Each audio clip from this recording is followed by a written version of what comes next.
Everyone, so welcome to the next part of this evolution series, part 2. So in this video we are going to discuss ki actually how the evolution of organism happen. Like previous video में हमने discuss किया था कि universe का formation कब हुआ, अर्थ का formation कब हुआ, first non cellular life form कब आया, फिर सेलुलर लाइफ फॉर्म कब आया, क्या क्या एक्सपेरिमेंट्स किए गए, कौन कौन सी थियरीज आई ये प्रूव करने के लिए लाइफ कैसे बनी, ठीक है। तो ये सारी चीज़ें हमने अपने प्रीवियस वीडियो में डिस्कस किया था। तो if you haven't watch that video till now, so go to that video and watch it. Okay, so now continue with this second part of this video कि इवोल्यूशन लाइफ फॉर्म्स का कैसे हुआ, ए theory, ठीक है। तो अब देखो इसमें क्या है कि अकॉर्डिंग टू रिलीजियस लिटरेचर क्या है कि there is like theory of special creation की बात करता है रिलीजन के अकॉर्डिंग। तो इस थियरी के जो रिलीजियस लिटरेचर की थियरी है या थियरी ऑफ स्पेशल क्रिएशन, इसके तीन कोनोटेशंस है, ठीक है। ये क्या बोलता है कि ऑल लिविंग ऑर्गेनिज्म स्पेसिफिक या स्पीसीज या कोई टाइप्स उनके वर क्रिएटेड एट सच, मतलब जैसे हम अभी देख रहे हैं लिविंग ऑर्गेनिज्म को, either any of the species, either human, dogs, cats, whatever species we are seeing now in our present, ये सब ऐसे की ऐसे ही बनी थी, ठीक है, प्रीवियसली लाइक ऐसे ही बनी थी। दूसरा इसका कोनोटेशन क्या है कि diversity was always same since creation and will be same in future. Like जैसे डाइवर्सिटी अभी है, जैसे डिफरेंट डिफरेंट स्पीसीज अभी है इस यूनिवर्स में, इस वर्ल्ड में, इस अर्थ पे एक्चुअली, वैसे ही पहले भी थी, एग्जैक्टली वैसे, और फ्यूचर में भी वैसे ही रहेंगी। तीसरी बात ये क्या करता है कि earth is about 4000 year old, मतलब अर्थ जो है सिर्फ 4000 साल पुराना है, ठीक है। ये थियरी ऑफ स्पेशल क्रिएशन कहता है। तो इसलिए थियरी ऑफ स्पेशल क्रिएशन के तीनों कोनोटेशंस याद होने चाहिए। क्वेश्चन में दिया रह सकता है कि according to theory of special creation all are true except, तो ये तीन चार कोनोटेशन दे सकते हैं और पूछ सकते हैं कि कौन सा गलत है। तो इसलिए बी केयरफुल कि हाँ क्या क्या इसके पॉइंट्स है। Okay, so all these ideas were strongly challenged during 19th century, मतलब इन सारे जो आइडियाज है थियरी ऑफ स्पेशल क्रिएशन को ड्यूरिंग 90th सेंचुरी में इनको हम मतलब चैलेंज किए जाते थे, मतलब देवर काफी इनको माना जाता था कि ये आइडियाज ट्रूथ है, बट ऐसा कुछ भी नहीं है, ठीक है। According to the radioactivity की डेटिंग से हमें पता चला है कि earth is not just 4000 years old, rather it's like billion years old, ठीक है। तो ये थियरी बाद में लाइक ऐसा कह सकते हैं कि डिसअप्रूव कर दी गई। Okay, now coming to the about the Charles Darwin की चार्ल्स डार्विन की ऑब्जर्वेशन क्या थी। तो चार्ल्स डार्विन जब एक बारी सी वॉयज कर रहे थे, लाइक समुद्र की यात्रा कर रहे थे बाई अ शिप जिसका नेम था HMS बीगल, जब वो वर्ल्ड में लाइक पूरे वर्ल्ड का जो है वो चक्कर कर रहे थे समुद्री यात्रा के थ्रू, मतलब कि वो घूम रहे थे, तो उन्होंने बहुत सारी चीजों का ऑब्जर्वेशन किया और वो क्या क्या ऑब्जर्व किया और उससे क्या कंक्लूड किया, वो क्या लिखता है एनसीईआरटी में, ठीक है, कि existing life forms share similarities to varying degrees among themselves and with life forms which existed millions of year ago। अब ये एनसीईआरटी में लिखा है। इसका मतलब क्या है कि जो लाइफ फॉर्म्स हम अभी देख रहे हैं, लाइक डॉग्स हैं, कैट्स हैं, ह्यूमंस हैं, cows, buffaloes, like different lot species, तो इन सब के बीच में कहीं ना कहीं थोड़े वेरिंग डिग्रीज में, मतलब थोड़ा ही बहुत, किसी में 10%, किसी में 5%, but to a varying degrees सब में आपस में सिमिलैरिटी कुछ ना कुछ है। ये चीज उन्होंने कंक्लूड करी। और साथ में with life forms which existed millions of years ago, अभी तो है ही आपस में सिमिलैरिटी, बट अभी बहुत सारे जो ऑर्गेनिजम्स, जो लाइफ फॉर्म्स एग्जिस्ट नहीं करते हैं, जो कि एक्सटिंक्ट हो गए, उसमें उनके साथ भी सिमिलैरिटी किसी ना मतलब टू वेरिंग डिग्रीज तक मिलती थी, उनके साथ भी सिमिलैरिटी थी। तो ये चीज चार्ल्स डार्विन ने जो है वो कंक्लूड किया। लाइक जो एक्सटिंक्ट स्पीसीज हैं जैसे डायनासोर्स हैं, जो और बहुत सारी एक्सटिंक्ट स्पीसीज हो गई, तो उन सब के साथ अभी के जो प्रेजेंट लाइफ फॉर्म्स हैं वो कहीं ना कुछ सिमिलैरिटी रखते थे, ठीक है। तो ये चार्ल्स डार्विन ने कंक्लूड किया। अब उनका क्या था, कुछ कुछ जो चार्ल्स डार्विन ने कंक्लूजन दिया, उनके कुछ जो एनसीईआरटी में लाइन लिखी है, there had been extinction of life forms as new life forms arose at different periods of history. देखो ये क्या कहता है कि जैसे जैसे new organism, new life forms, different different periods of history यानी डिफरेंट जियोलॉजिकल टाइम्स में नए नए लाइफ फॉर्म्स आते गए, तो कुछ जो प्री एग्जिस्टिंग लाइफ फॉर्म्स थे वो एक्सटिंक्ट होते गए। ठीक है, तो ये बोलता है कि मतलब ऐसा नहीं था, जैसे कि थियरी ऑफ स्पेशल क्रिएशन का क्या कहना था कि जैसे आज डाइवर्सिटी है वैसे ही प्रीवियस भी डाइवर्सिटी थी, पहले भी थी, एग्जैक्टली वैसे ही फ्यूचर में भी होगी। बट ऐसा कुछ नहीं है। चार्ल्स डार्विन ने कहा कि हर एक different different period of history में अलग अलग ऑर्गेनिज्म थे, अलग अलग लाइफ फॉर्म थे जो कि एक्सटिंक्ट होते गए, उनकी जगह पे नए लाइफ फॉर्म्स आते गए। ठीक है, any population gradual evolution of life forms. ठीक है, मतलब जो लाइफ फॉर्म्स का इवोल्यूशन हुआ है वो ग्रेजुअली हुआ है। ठीक है, एक बैग नहीं हो गया, सडनली कोई भी चीज नहीं हुई, this is a quite gradual process जो धीरे धीरे हुई है। और क्या बोलते हैं Charles Darwin, any population has built in character characteristic, मतलब किसी भी पॉपुलेशन में एक बिल्ट इन कैरेक्टरिस्टिक होता है which allows some to survive in natural. मतलब देखो, हर एक पॉपुलेशन का, हर एक स्पीसीज में जो पॉपुलेशन होती है हर एक स्पीसीज की, उनमें एक बिल्ट इन कैरेक्टरिस्टिक होता है जो उन पॉपुलेशन का पार्टिकुलर कैरेक्टरिस्टिक होता है जिससे वो सर्वाइव करते हैं डिफरेंट डिफरेंट नेचुरल कंडीशन में, डिफरेंट क्लाइमेट्स में, डिफरेंट फूड अवेलेबिलिटी में, डिफरेंट फिजिकल फैक्टर्स एक्सेट्रा में वो सर्वाइव करते हैं। तो हर एक जो पॉपुलेशन है, हर एक स्पीसीज की जो पॉपुलेशन है वो सब इक्वली सर्वाइव नहीं कर सकते किसी पार्टिकुलर कंडीशन में। सबका different different built in characteristic है। कोई ज्यादा गर्म में रह सकता है तो कोई ठंड में रहता है। तो ये सब अपने अलग अलग पॉपुलेशन के जो है वो कैरेक्टरिस्टिक्स होते हैं। ये भी चार्ल्स डार्विन ने बताया। ठीक है, अगली चीज क्या बात करी चार्ल्स डार्विन में, फिटनेस के ऊपर, कि फिटनेस क्या होता है। तो fitness according to Darwin it ultimately and only means reproductive fitness. जो फिटनेस है, फिटनेस मतलब चार्ल्स डार्विन के अकॉर्डिंग जो फिटनेस है उसका सिंपली मीनिंग होता है रिप्रोडक्टिव फिटनेस की बात करता है। ठीक है, कि जो ऑर्गेनिज्म ज्यादा रिप्रोडक्टिव अपने आप को रिप्रोड्यूस कर सकते हैं, ज्यादा नंबर ऑफ प्रोजेनी प्रोड्यूस कर सकते हैं, वो ओवरकम करेंगे या ओवर राइड करेंगे टू अदर पॉपुलेशन या टू अदर स्पीसीज। ठीक है, मतलब जो ज्यादा रिप्रोड्यूस करेंगे वो नेचर्स में, वो नेचुरल सिलेक्शन उनका ज्यादा होगा, लाइक वो नेचर में अपने आप को मेंटेन करके रख पाएंगे, लाइक अपने आप को अगले प्रोजेनी, मतलब अगले कई सालों तक अपने आप को कंटिन्यू कर पाएंगे। ठीक है, तो this is like natural selection, कि जो जितना ज्यादा फिट है in terms of reproductive fitness, वो अपने आप को, अपनी स्पीसीज को मेंटेन करके रखेगा over a long period of time. ठीक है, तो ये भी चीज बात करी। तो क्वेश्चन पूछा जाता है कि according to fitness, like according to Charles Darwin, fitness means reproductive fitness, only and only reproductive fitness. Okay, now what is natural selection? This natural selection पहले होता क्या, this is a mechanism of evolution. ठीक है, ये एक evolution का mechanism है, इसी के थ्रू से इवोल्यूशन होता है। अब ये क्या होता है, organism with high reproductive fitness will survive more and selected by nature. वही चीज जो मैंने एक्सप्लेन करी कि जो ज्यादा अपने आप को रिप्रोड्यूस कर पाएगा, जिसकी रिप्रोडक्टिव फिटनेस ज्यादा होगी, वो अपने आप वो ज्यादा सर्वाइव कर पाएगा। ठीक है, अब देखो, जिस टाइम चार्ल्स डार्विन वर्क कर रहे थे उसी सेम टाइम पे एक और भी साइंटिस्ट थे जिन्होंने सेम चीजों को ऑब्जर्व किया, सेम चीजों को कंक्लूड किया। एंड क्या नाम था उन साइंटिस्ट का, Alfred Wallace, who was a naturalist actually. ठीक है, जो कि वर्क इन मलय आर्चिपेलागो, मतलब दिस वाज अ जगह थी जहां पर वो काम करते थे, मलय आर्चिपेलागो में। ठीक है, तो उनको भी सिमिलर कंक्लूजन थे, और सेम टाइम पे जिस टाइम चार्ल्स डार्विन के ये कंक्लूजन थे उसी सेम टाइम पे अल्फ्रेड वेलेस के भी सेम कंक्लूजन थे। उन्होंने भी यही कहा कि all the existing life forms share similarities and share common ancestor. मतलब जो भी आज लाइफ फॉर्म्स हैं सब में कुछ ना कुछ सिमिलरिटी है आपस में, टू अ वेरिंग डिग्रीज, और सब लाइफ फॉर्म्स के एक कॉमन एंसेस्टर्स है। ठीक है, तो ये चीज उन्होंने कहा। अब एक जो लाइन लिखी है ये स्टेटमेंट की तरीके से क्वेश्चन में आती है, तो इसलिए इस लाइन को याद कर लेना, geological history of the earth closely correlate with the biological history of the earth.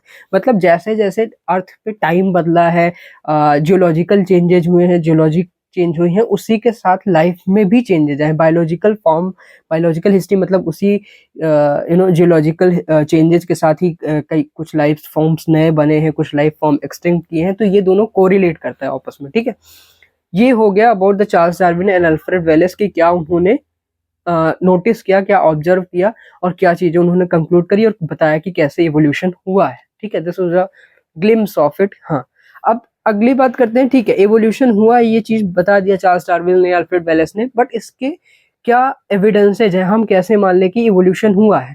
तो इसके चार, जो एनसीईआरटी में चार चीजों की बात करिए, एक तो फॉसिल्स के स्टडी से, दूसरा एम्ब्रियोलॉजिकल सपोर्ट्स है हमारे पास कुछ, और हमने कुछ एनाटॉमी और मॉर्फोलॉजी डिफरेंट ऑर्गेनिजम्स की कंपेयर करी, डिफरेंट लाइफ फॉर्म्स की कंपेयर करी, उससे भी हमने कुछ कंक्लूड किया। और दूसरा है एवोल्यूशन बाय आखिरी है एवोल्यूशन बाय एंथ्रोपोजेनिक एक्शन, मतलब मैन मेड जो है वो मतलब मैन की वजह से, मैन के जो कुछ एक्टिविटीज हैं उसकी वजह से भी जो है कुछ इवोल्यूशन हुआ है, उसको हम वन बाय वन करके डिस्कस करेंगे। तो सबसे पहले फॉसिल्स की स्टडी को क्या बोलते हैं, पैलेंटोलॉजिकल स्टडी बोलते हैं या पैलेंटोलॉजिकल एविडेंस बोलते हैं।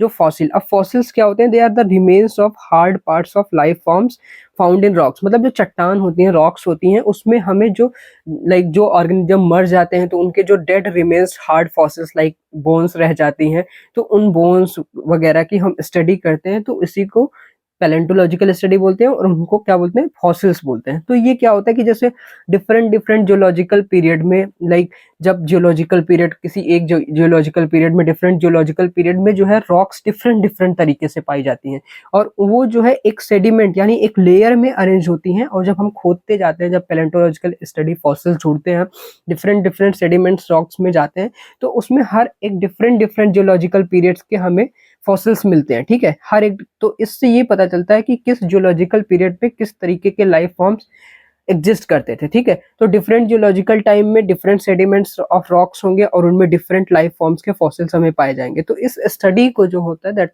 We call at a age a paleontological study, और इन फॉसिल्स के रिमेन्स से हमें पता चलता है कि कौन कौन से लाइफ फॉर्म्स प्रीवियसली एग्जिस्ट किए थे, किस किस जियोलॉजिकल पीरियड में किस किस तरीके के लाइफ फॉर्म्स थे, कैसे कैसे चेंजेज हुए, ये सारी चीजें हमें इस स्टडी से पता चलती है।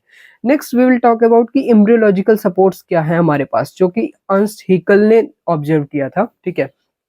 तो इन्होंने क्या ऑब्जर्व किया था कि कुछ फीचर्स जो है during embryonic stage common to all vertebrates that are not are absent in adult, मतलब जो वर्टिब्रेट्स होते हैं, ठीक है, इन कुछ मतलब जितने भी कुछ हर एक different different stage of embryological life में, मतलब जो जब फीटस होता है लाइक यूटेरस के अंदर या फिर इनसाइड द मदर, जब फीटस होता है, तो जब वो different stages of embryological stages में डेवलप करता है, तो कुछ कुछ उसमें फीचर्स पाए जाते हैं जो कि हर एक वर्टिब्रेट्स की एम्ब्रियो में डिफरेंट डिफरेंट स्टेजेस पे पाए जाते हैं, लेकिन वो एडल्ट्स में सब में एब्सेंट होते हैं। तो उन्होंने क्या एग्जांपल दिया, जैसे embryos of all vertebrates including human develops a row of vestigial gill slits just behind the head but it is functional organ only in fish.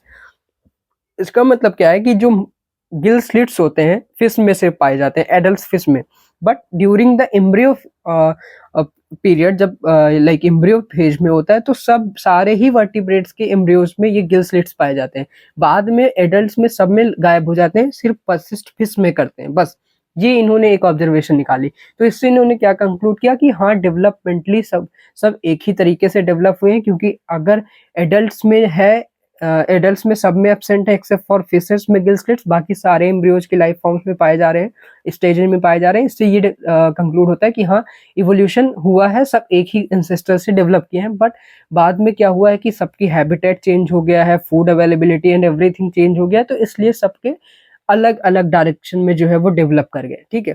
But later on इस प्रपोजल को जो है वो डिसअप्रूव कर दिया गया by Karl Ernst von Baer, ठीक है। तो this is again a question कि किसने अर्नस्ट हैकेल के ऑब्जर्वेशन को डिसमिस किया, तो that was the scientist Karl Ernst von Baer, ठीक है। तो ये क्वेश्चन है, इसको ध्यान रखना, क्योंकि यही सारे जो है वो क्वेश्चंस पूछे, क्योंकि इवोल्यूशन एक ऐसा चैप्टर है कि हमें हमें हम एक कहानी की तरह पढ़ते हैं, बट हमें समझ नहीं आता एक्चुअली कि हमसे क्वेश्चन क्या पूछा जाएगा, तो यही वो सारे क्वेश्चन होते हैं जो हमसे पूछे जाते हैं।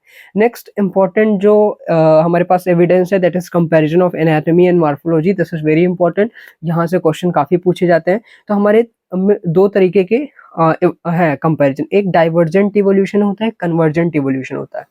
देखो, डाइवर्जेंट एवोल्यूशन का जो होता है, तो उसका मतलब क्या होता है कि डाइवर्ज किए, मतलब सब एक ही कॉमन एंसेस्टर से निकले, लेकिन सब बाद में अलग अलग फंक्शन करने लगे, ठीक है। तो जो एवोल्यूशन हुआ वो डाइवर्जेंट हुआ, कि लाइक सब एक कॉमन एंसेस्टर थे सबके, और सब एक कॉमन एंसेस्टर से डिफरेंट डिफरेंट डायरेक्शन में जो है वो एवोल्यूशन हुआ, उनका अलग अलग फंक्शन परफॉर्म करने लगे।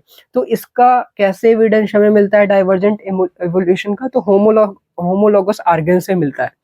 तो होमोलॉगस ऑर्गन्स क्या होते हैं, they are the similar anatomical structure but different जो है वो फंक्शन होते हैं। तो मतलब एनाटॉमिकली स्ट्रक्चर बिल्कुल सिमिलर होगा, लेकिन जो इनके फंक्शन होंगे हर ऑर्गेनिज्म में इन स्ट्रक्चर्स के वो अलग होंगे। एग्जाम्पल क्या है, फोर लिम्ब जो होता है बोट्स लाइक बैट्स का, व्हेल्स का, चीता एंड ह्यूमन, सब जितने भी मैमल्स हैं उनके जो फोर लिम्स होते हैं उनमें सिमिलर तरीके की बोन्स पाई जाती हैं। फोर लिम्स में कौन कौन सी बोन पाई जाती हैं?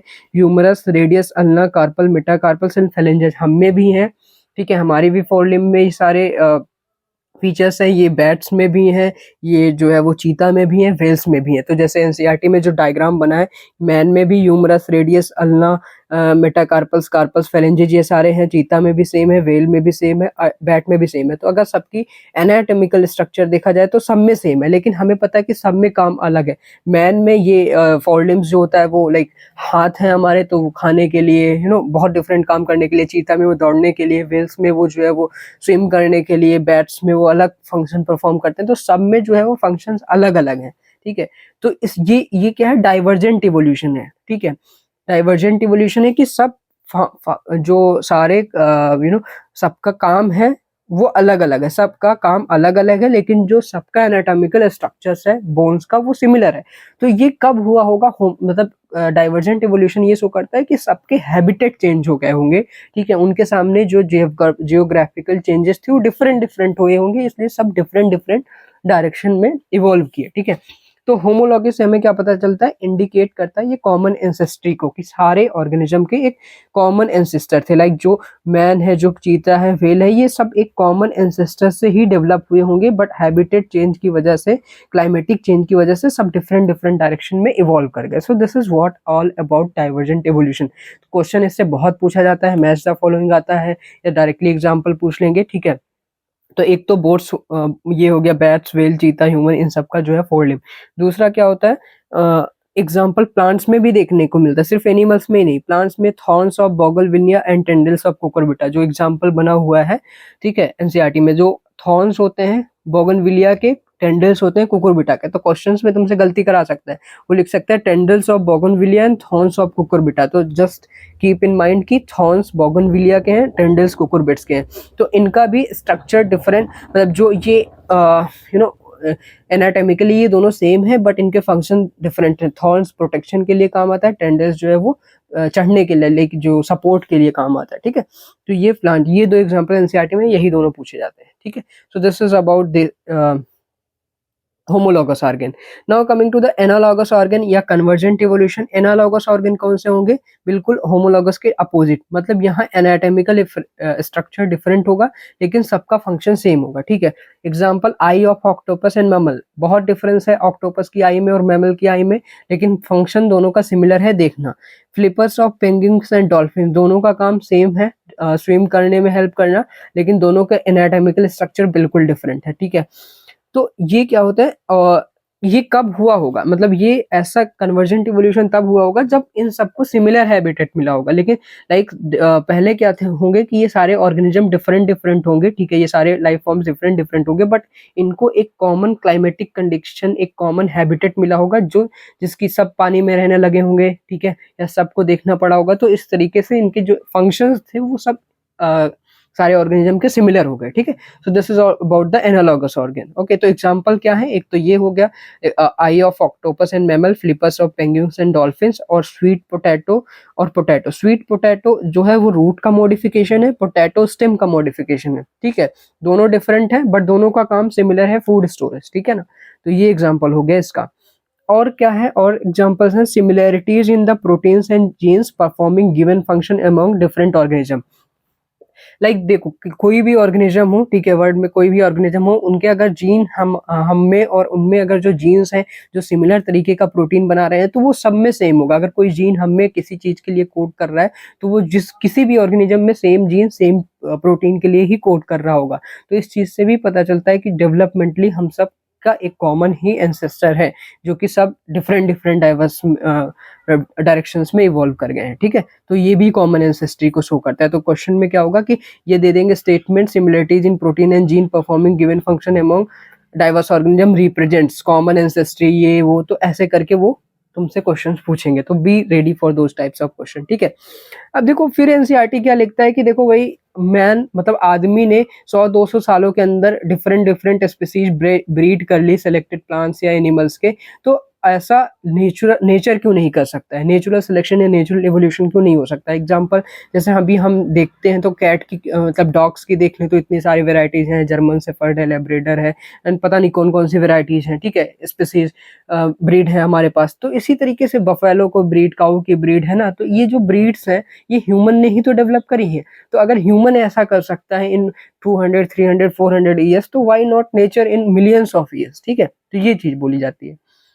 नाउ अगला जो बचा हुआ है इवोल्यूशन बाय एंथ्रोपोजेनिक एक्शन, मतलब इसमें मैन मेड चेंजेज हुए हैं, मैन मेड इवोल्यूशन हुआ है, मैन के कुछ एक्टिविटीज की वजह से इवोल्यूशन हुआ है ऑर्गेनिज्म में। तो सबसे जो बेस्ट एग्जांपल इसमें दिया हुआ है वो क्या है कि observation of black and white moth in England before and after industrialization. मतलब देखो इंग्लैंड में एक जगह थी, उस सेम जगह पे हमने दो अलग अलग टाइम पीरियड में ऑब्जर्वेशन करी। एक 1850s के समय जब जो है वो इंडस्ट्रियलाइजेशन नहीं हुआ था, मतलब तब इंग्लैंड में इंडस्ट्रियलाइजेशन, इंडस्ट्रीज नहीं सेट हुई थी, पॉल्यूशन नहीं था, ठीक है। तो उस समय हमने क्या देखा, जो व्हाइट मॉथ्स थे वो आउट नंबर, मतलब वो ज्यादा थे in comparison to the black moth. जैसे एनसीईआरटी में जो डायग्राम बना है, ये है व्हाइट मॉथ्स, ये है ब्लैक मॉथ। तो व्हाइट मॉथ्स पहले ज्यादा थे, क्यों? क्योंकि जो ये पेड़ों पे, जिस पेड़ों पे रहते थे वहां लाइकेंस का ग्रुप रहता था, तो वो लाइकेंस एकदम व्हाइट होते थे, ठीक है, लाइकेंस एकदम व्हाइट होते थे। तो जो व्हाइट वाले मॉथ होते थे उस व्हाइट बैकग्राउंड में छिप जाते थे, तो जो प्रेडेटर्स होते थे इन व्हाइट मॉथ के वो देख नहीं पाते थे व्हाइट मॉथ को, लेकिन ब्लैक मॉथ को देख लेते थे। तो ब्लैक मॉथ को वो खा लेते थे, उनको मतलब उनको प्रेडेट कर लेते थे प्रेडेटर्स, ठीक है। बट व्हाइट वाले को नहीं कर पाते थे, क्योंकि वो व्हाइट बैकग्राउंड में, जो लाइकेंस का व्हाइट बैकग्राउंड होता था उसमें छिप जाते थे, तो इसलिए व्हाइट वाले का नंबर ज्यादा था, ब्लैक वाले का नंबर कम था। ये इंडस्ट्रियलाइजेशन के पहले था। लेकिन इंडस्ट्रियलाइजेशन के बाद क्या हुआ, 1920s के बाद या ड्यूरिंग 1920s फिर से सेम जगह पर हम ऑब्जर्वेशन किया साइंटिस्टों ने। तो व्हाट दे फाउंड कि आफ्टर इंडस्ट्रियलाइजेशन हमें पता है कि बहुत सारे पोल्यूशन इंडस्ट्रीज से निकलते हैं, स्पेशली SO2, ठीक है। तो SO2 जो होता है वो लाइकेंस जहाँ SO2 पॉल्यूटेड एरियाज में ग्रो नहीं करते हैं, तो उसमें क्या हुआ, ये वो ब्लैक पड़ गए, ग्रो नहीं कर पाए। तो जो अभी क्या थे कि जो ब्लैक मॉथ से और जो प्लांट्स के स्टेम थे उनमें जो कार्बन पार्टिकल्स, रूट पार्टिकल्स निकलते हैं इंडस्ट्रीज से, वो सब जाके डिपॉजिट हो गए, तो प्लांट्स के स्टेम ब्लैक हो गए। तो अब क्या हुआ कि जो ब्लैक मॉथ्स थे वो ब्लैक मॉथ्स उस ब्लैक बैकग्राउंड में छिप गए, अब वो नहीं दिख रहे थे, अब व्हाइट वाले दिख जा रहे थे प्रेडेटर्स को, तो प्रेडेटर्स उनका शिकार कर ले रहे थे व्हाइट वाले का, ठीक है। तो इससे हुआ क्या कि व्हाइट वालों का नंबर कम होने लगा, अब ब्लैक वालों का नंबर ज्यादा होगा, क्योंकि व्हाइट वालों का जो है वो शिकार ज्यादा होने लगा, ठीक है। तो इस तरीके से जो है वो व्हाइट का नंबर जो है कम हो गया, ब्लैक का नंबर बढ़ गया। तो इससे ये पता चलता है कि ये इवोल्यूशन जो हुआ नंबर्स में चेंज, वो ह्यूमन के इंटरवेंशन की वजह से हुआ। ह्यूमन का कोई ना कोई ऐसी उन्होंने एक्टिविटी करी जिसकी वजह से किसी एक स्पीसीज की वैरायटी का नंबर बढ़ गया, किसी एक का घट गया। तो this is evolution bye anthropogenic action, ठीक है। बट याद रखने वाली क्या बात है कि कोई किसी भी, चाहे वो व्हाइट मॉथ रहा हो चाहे ब्लैक, कभी भी कोई वेराइटी कंप्लीटली लॉस नहीं हुई थी। No variant is completely wiped out. मतलब देखो नंबर कम ज्यादा हुआ था कि ब्लैक कभी ज्यादा थे तो कभी व्हाइट कम थे, कभी व्हाइट ज्यादा थे तो ब्लैक कम थे, बट कंप्लीटली किसी वेराइटी का लॉस नहीं हुआ था। ऐसा नहीं था सिर्फ व्हाइट बचे या सिर्फ ब्लैक बचे, ठीक है। तो this is the line of NCERT. और भी एग्जांपल क्या है एंथ्रोपोजेनिक एक्शन का इवोल्यूशन, ठीक है। Excess use of herbicides, pesticides etcetera. देखो जो हम हर्बिसाइड्स, पेस्टिसाइड्स यूज करते हैं बहुत सारे, तो उसकी वजह से कुछ इंसेक्ट्स अपने आप जो मतलब जिनमें चेंज मतलब अपने आप को इवॉल्व कर लेते हैं, जो इंसेक्ट्स या जो पेस्ट, ठीक है, तो वो सर्वाइव करते हैं। लाइक कुछ ऐसे म्यूटेशंस होते हैं जिससे कि वो रेजिस्टेंट हो जाते हैं उन हर्बिसाइड्स या पेस्टिसाइड से। तो उस इससे होता क्या है कि उन वाले वेराइटीज का जो है नंबर बढ़ जाता है, जो नहीं अपने आप को रेजिस्टेंस बना पाते वो मर जाते हैं, ठीक है, उनका नंबर कम हो जाता है। तो ये भी एक तरीके का एवोल्यूशन है, ठीक है। इसी तरह जो हम एंटीबायोटिक्स खाते हैं, तो हम अगर एंटीबायोटिक्स लेते हैं, अगर हम प्रॉपर ट्रीटमेंट नहीं लेते हैं, या कुछ ऐसे बैक्टीरिया होते हैं जो अपने आप को रेजिस्टेंट बना लेते हैं, तो वो बैक्टीरिया फिर उन पे एंटीबायोटिक्स नहीं काम करती, तो उनके नंबर बढ़ जाते हैं, ठीक है। तो this is also a type of evolution. तो ये भी इवोल्यूशन बाय एंथ्रोपोजेनिक एक्शन के अंडर ही आता है। अब दो लाइंस लिखी हुई है एनसीईआरटी में जो कि इंपॉर्टेंट है इन द सेंस कि वो डायरेक्टेड मतलब डायरेक्ट आपके स्टेटमेंट वाइज दिए जाएंगे ऑप्शंस में, और अगर आप नहीं पढ़ो तो गलत कर दोगे। जैसे कि evolution is not a directed process in the sense of determinism, ठीक है। It is a static process based on chance events in nature and chance mutation in the organism. Okay, मतलब जो इवोल्यूशन है डायरेक्टेड प्रोसेस नहीं है in the sense of determinate. इसका मतलब क्या है कि ऐसे मतलब किसी ने पहले से डिटरमाइन करके नहीं रखा था कि हाँ इवोल्यूशन इसी डायरेक्शन में होगा या ऐसे से ऐसे होगा। इवोल्यूशन डिपेंड करता है कि क्लाइमेटिक कंडीशंस क्या है, इन्वायरमेंटल कंडीशन क्या है, कब कैसे क्या किस जियोलॉजिकल टाइम में कैसा हैबिटेट कैसा है, उस चीज पे इवोल्यूशन डिपेंड करता है। ठीक है, तो ये it is a static process based on chance events in nature, मतलब chance events in nature and chance mutation, मतलब म्यूटेशन पे डिपेंड करता है, बहुत सारे इवेंट्स पे डिपेंड करता है जो इन्वायरमेंट में हो रहे होते हैं। तो स्टैटिक प्रोसेस है, मतलब इवोल्यूशन ऐसा नहीं होगा कि हाँ मतलब ये होता रहेगा ऐसे। It is a static process. Okay, it's not static, it's a stochastic process। ठीक है, it is A stochastic process है। ये एक्चुअली यहाँ पर गलत लिख गया है, it is A stochastic process है। ठीक है, it is A stochastic process. ठीक है, it is a stochastic process है जो कि हमेशा होता रहेगा based on the chance events in nature and mutation in the organism। Okay, so this was all about this। तो next वीडियो में we will talk about the adaptive radiation and other topics जो हैं। ठीक है, so thank you for watching this video।